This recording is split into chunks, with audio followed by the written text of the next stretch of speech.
exhortation night. Kaya palakpakan naman natin si Lord. Hallelujah. At kaya ngayon, ako po ay magbabahagi ng maiksing exhortation ngayong gabi dahil alam kong excited kayo sa ating jamming tonight. Kaya excited na ba kayo? Sumigaw ng praise the Lord!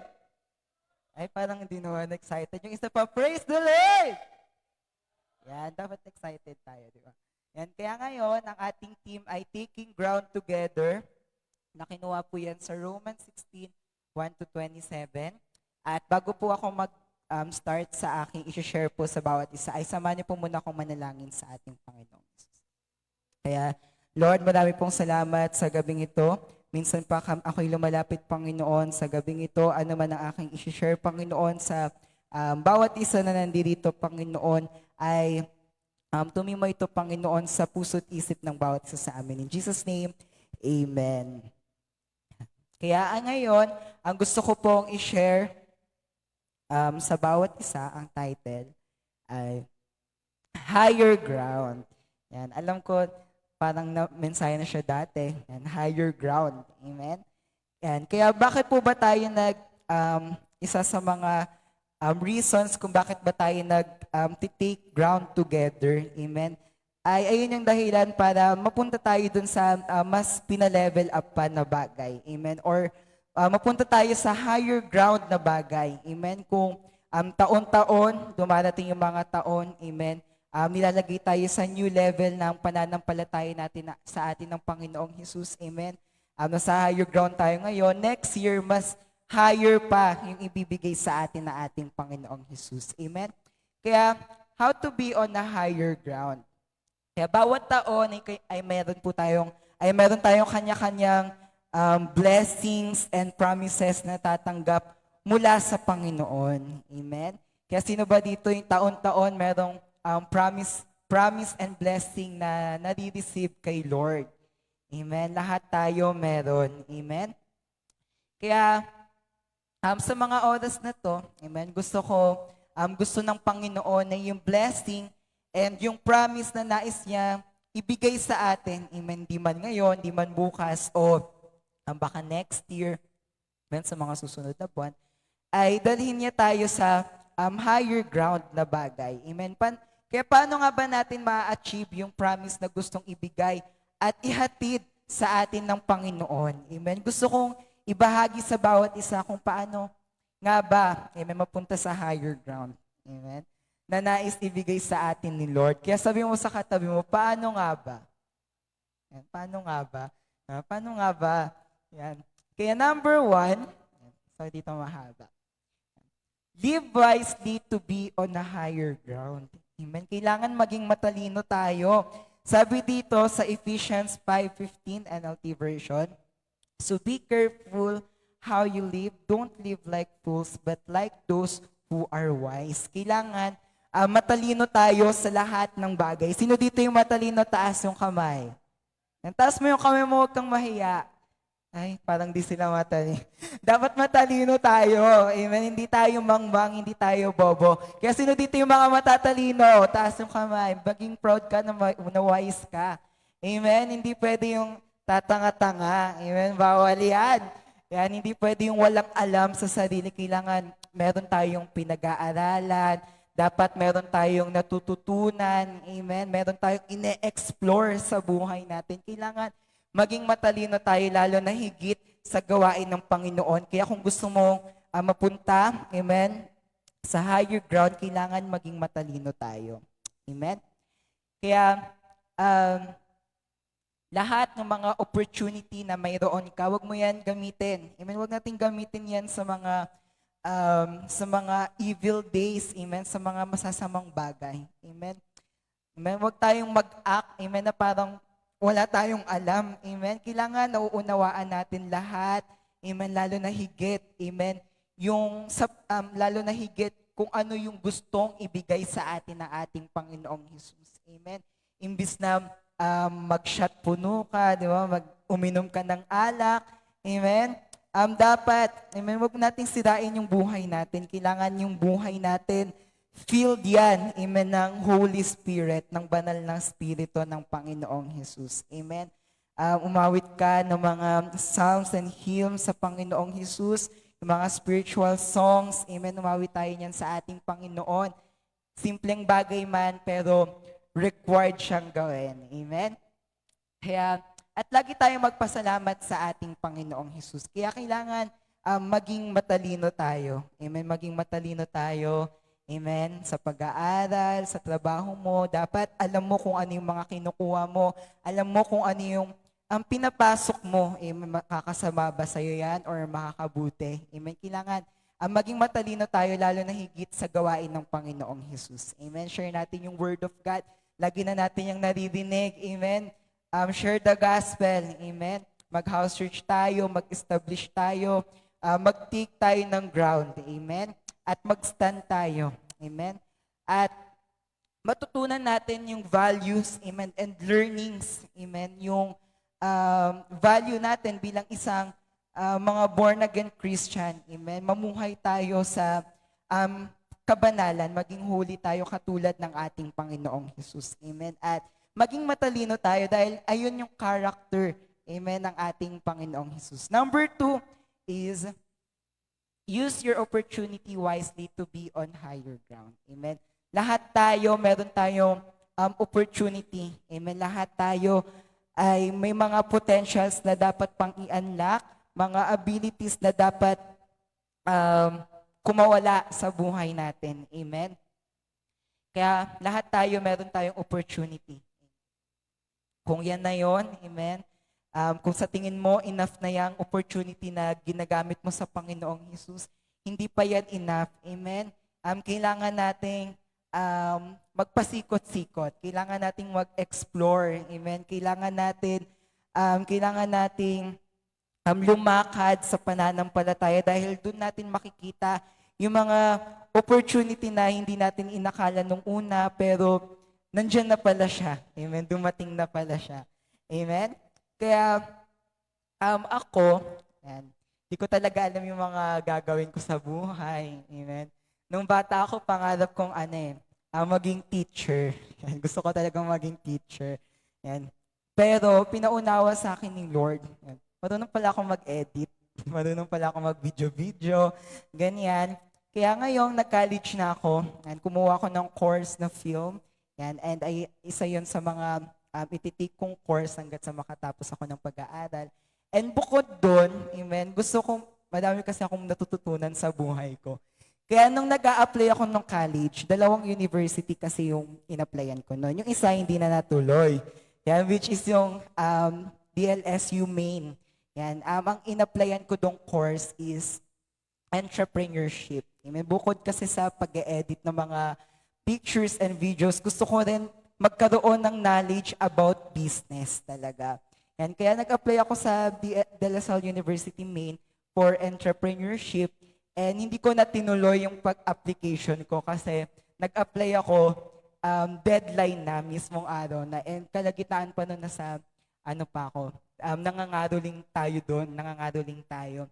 Amen. Kaya isa sa mga opportunity na gusto kong gawin, amen, in the future, yan, pag-aralan ko yung entrepreneurship. Yan, kasi gusto ko talaga magkaroon ng kaalaman about business, about sa pagnenegosyo talaga, bukod sa pag-fulfill, yan, bukod sa pagiging artist. Yan, gusto ko yung maging entrepreneur. Kaya kung ikaw, yung opportunity na mayroon ka, yan, gamitin mo yan sa tama, amen, gamitin mo yan, maging matalino ka, amen, yung privilege na mayroon tayo, gamitin natin yan sa maganda. Marami po kasi ngayon, di ba, yung opportunity na mayroon sila, amen, is nakakapahamak. Which is, mas pinipili, yung opportunity na akala nilang tama ay mali pala. Amen. Kaya para mapunta tayo sa higher ground, amen, yung meron ka, amen, anumang meron ka, anuman yung binabalak mo, amen, para sa kinabukasan mo, ano man yung mga gusto mong gawin, ipagkatiwala mo yan sa Panginoon, lalo na mga disciple tayo ni Lord, mga manggagawa tayo ng Panginoong Jesus, ano man yung mga gusto mong hakbangan sa buhay, ano man yung mga milestones na gusto mong i-take sa buhay mo, ay ibigay at ipagkatiwala mo yan sa Panginoong Jesus. Kasi kapag pinagkatiwala natin yan sa palad ng ating Panginoong Jesus, ay mas i-establish niya yan. Amen. I-work yan ng ating Panginoong Jesus. Amen. Akala mo, ayan na yun, di ba? Tapos, nung time mo na, ibibigay na sa'yo ni Lord, doble-doble pa. Amen. Kaya use your opportunity wisely to be on higher ground. Amen. Number 3, and understand God's will to be on higher ground. Amen. Hallelujah. Understand God's will to be on higher ground. Kaya bawat isa sa atin, amen, may will and may calling ang Panginoon sa buhay ng bawat isa sa atin. Amen. Sabi nga dito sa Ephesians 5:15 to 17, be very careful then how you live, not as unwise but as wise, making the most of every opportunity because the days are evil. Therefore, do not be foolish but understand what the Lord's will is. Amen? Kaya, ngayon, sa panahon natin ngayon, marami talagang mga scammer. Amen?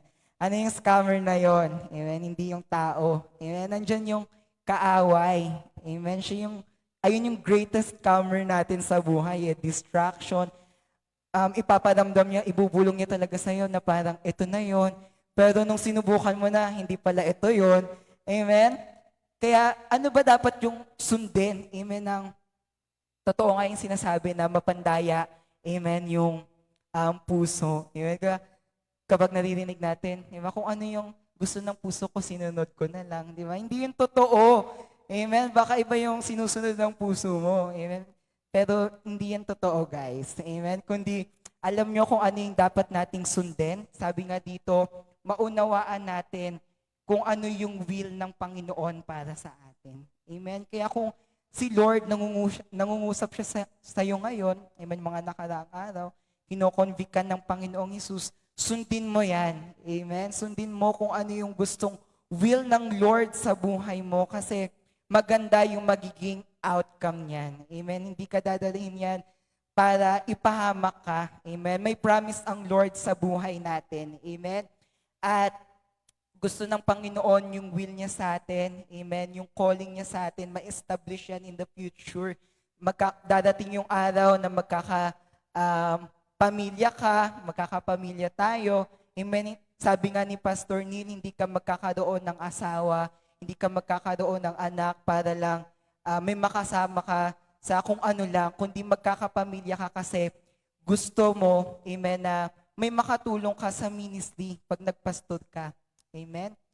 Yan. Di ba? Kapag tinatanong natin tayo kung gusto ba natin magpastor, lahat tayo nagtataas ng kamay. Kaya magkakapamilya tayo kasi para may makasama tayo sa pagmiministry, sa paglilingkod, may makakatulong, may tutulong sa atin kapag nagpa-pioneer tayo. Amen? Kaya, ganun, maunawaan natin yung will ng Lord sa buhay natin. Huwag mong ayawan yan. Amen? Para yan sa kinabukasan natin. Amen? Tandaan natin yan. Kaya huwag tayong maging mangmang. Amen? Kaya kailangan tanggapin natin kung ano yung panawagan sa atin ng ating Panginoong Jesus. Amen? Ano ba yung panawagan sa atin ng Lord para mapunta tayo sa higher ground, mag-establish ka ng gawain. Amen? Maghukay ka ng lupa. Amen? Mag-establish ka ng maraming house church, ng online house church, campus ministry. Amen. Huwag kang matakot. Amen. Na huwag kang matakot na mag-step in. Amen. Kundi binigyan tayo ng Lord ng tapang at binigyan niya tayo ng lakas para gawin yung mga bagay na inaakala nating nakakatakot at mahirap. Amen. Number 4, last. Last na po. And have right priorities to be on higher ground. Amen. Magkaroon tayo ng tamang priorities sa buhay natin. Kaya know your priority. Kaya alam ba natin kung ano yung priorities natin sa buhay natin? Amen. Alam ba natin, guys? Anong hindi natin alam? Dapat alam natin kung ano yung mga priorities natin sa ating buhay.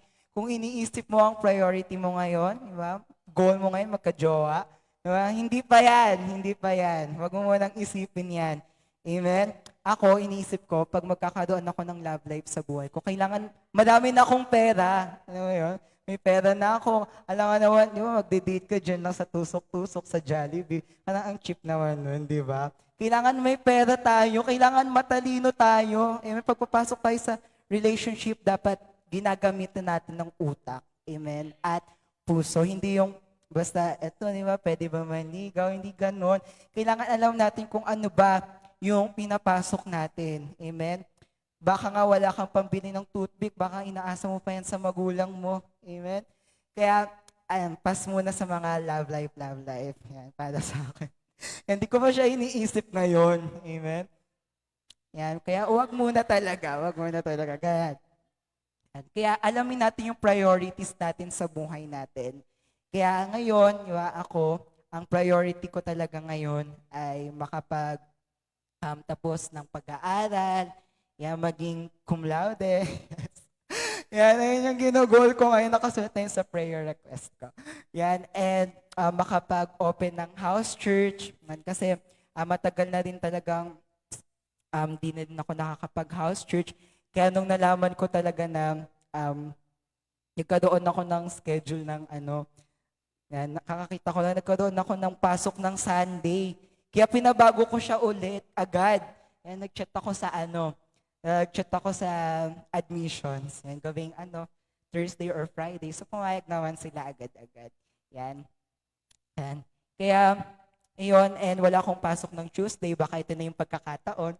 Yan, para makapag-open ng house church. Yan. And isa sa mga goal ko talaga kung bakit ako pumasok sa Lasal is para magbukas ng campus ministry. Amen? Kaya kung meron na tayong campus ministry sa malaking university sa PUP, yan, madadagdagan pa siya. Yan, madadagdagan pa siya. Kaya iyon yung isa sa mga priority ko po talaga ngayon.